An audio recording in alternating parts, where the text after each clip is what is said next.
করেছিলাম আপনার যখন প্রথম আন্দোলন করছি আপনার 15 জুলাইতে মার খেয়েছিলাম বিসি চত্বর যখন কোলে করে নিয়ে যাচ্ছে হয়তো বা অনেকেই ভাবছে যে আমি মারা গেছি কিন্তু না আমি মারা যাইনি এরপরে আন্দোলন চালাই গেছি আমি আমার মতো করে যেইভাবে পারছি না কেন আমি আমার মতো করে গেছি আন্দোলন তো এমনও হুমকি ধুমকি আসছে আমাকে ধরছে যে আমার কিছু করে মানে রেপ কি বলবো রেপ মানে যত জঘন্য প্রকার কথা আছে সবই বলা হয়েছে তো আমি বলছি দেখেন ভাই কিছু করতে পারলে করেন না হলে তো এত আপনার কথা বলার মানে আমি খুঁজে পাই না হ্যাঁ বিসি চত্বরে হচ্ছে 15 জুলাইতে যখন আন্দোলন প্রথমবার রাজাকার 14 তারিখ রাখে যখন হচ্ছে আপনার রাজাকার বলে গালি দেওয়া হয়েছে 15 তারিখ যখন আমরা মাঠে নেমেছি তখনই হচ্ছে যখন সংঘর্ষটা ঘটে সর্বপ্রথম মায়ের আমি খেয়েছি তো তখন ওই দিন হয়তো অনেকে এত খারাপভাবে মারছে যে অনেক কথাও বলছে তো আমার একটা ভালো লাগতেছে কি আমি একটা থাপ্পড় দিতে পারছি থাপ্পড়টা দিয়ে মজাই লাগছে কারণ ছাত্রলীগ কেউ ছাত্রলীগ করেছিলেন কত তো বাড়া করা গুন্ডেই ছিল ছিল না ওনাদের তো কথায় এই স্বৈরাচারী আমলের যে ওনার কথার ভিত্তিতে তো এগুলো করা হয়েছে তো এখন উনি নাই আমরা স্বাধীন আমাদের মতো আমরা চলাফেরা করতেছি আমাদের দেশকে এবং যেভাবে সংস্কার করার কথা আমরা এগিয়ে যাচ্ছি ইনশাল্লাহ আমরা আরও ভালো কিছু করব ইনশাল্লাহ আর আমি গত কয়েকদিন আগে হচ্ছে যে আমাদের প্রধান উপদেষ্টা যিনি ওনার সাথেও দেখা করে আসছি ইনশাল্লাহ যে আমরা আশা করি যে আশা করতে পারি যে আমরা ভালো কিছু পাবো এই স্বাধীন 24-এর গণ অভ্যুত্থানে আমরা ভালো কিছুই পাবো যখন আমার হাত থেকে 3টা লাশ শাহবাগ থানায় নিয়ে গেছে আমি নিজেও মার খাইছি রাবার বুলেট খাইছি অনেক কিছু মাথায় এখন ইনজুরি নিয়ে ঘুরতেছি আমি তো ওগুলা মনে পড়ে না কারণ যখন আমাদের মতো আমরা স্বাধীন দেশে ঘুরতেছি এটাই হচ্ছে বড় কথা ভাইয়া শাহবাগ থেকে নিয়ে গেছে এখন পর্যন্ত আমার নিজের কাছে প্রতিনিয়ত মাথায় মানে যখন আপনার 4 তারিখে 4 আগস্টে যখন আমার সন্ধ্যা আনুমানিক 6টার দিকে আমার হাতে 4টা লাশ ছিল তো আমার উপর ফায়ার করে আমি চলে ছাড়তেছি না তাও আমার উপরে ফায়ার করছে কি করব নিজের জান বাঁচলে তো কথায় আসে না নিজে আগে বাঁচি তারপর দেশকে বাঁচাই তো নিজের জান বাঁচাতে গিয়ে ওই 4টা লাশ নিয়ে গেছে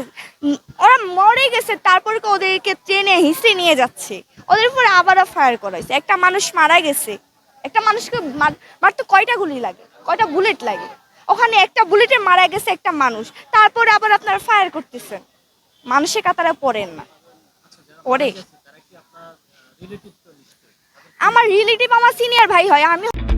ডেস্টিনেশন যেখানেই হোক টিকিট কাটুন সামটেকে।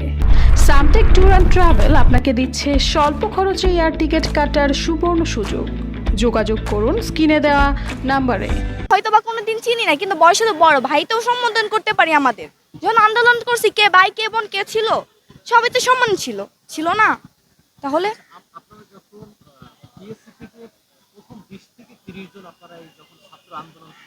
হ্যাঁ নাগরিকের মনের মধ্যে আন্দোলনটা লালন করবে বা ফাইনালি এই ধরনের একটা সফলতা আপনারা তখন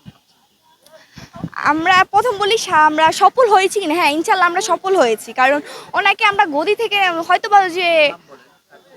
হাসিনা সরকার যিনি ছিলেন ওনাকে তো গদিতে যে কথা ছিল যে উনি যে 24-এ যে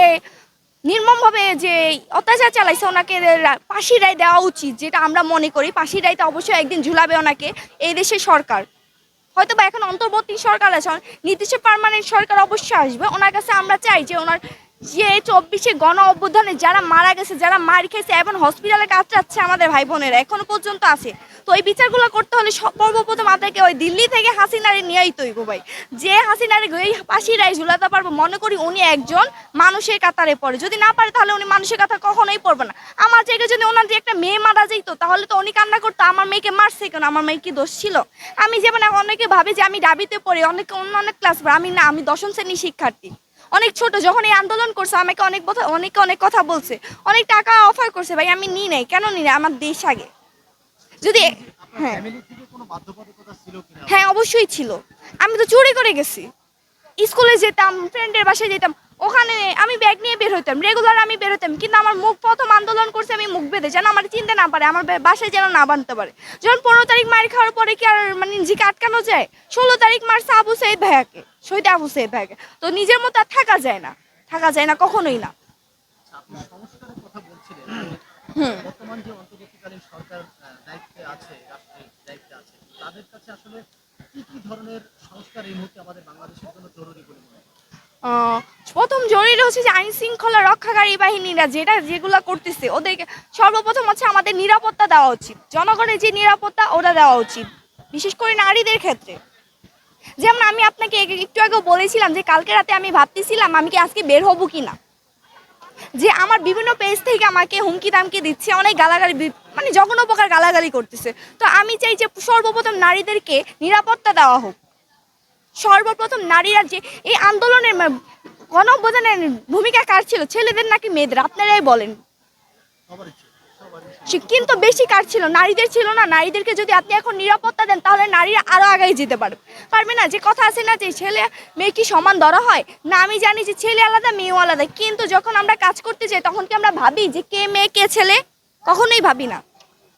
তো সংস্কারের ক্ষেত্রে আমরা চাই যে সমান সমতুল্যে ধরা হোক ছেলে মেয়েকে। নাম? আমার নাম সাইমা সামি আক্তার, আমি 10ম শ্রেণীর শিক্ষার্থী, কামরাঙ্গীরচর ওয়াজউদ্দিন উচ্চ বিদ্যালয়ে পড়ি। Thank you.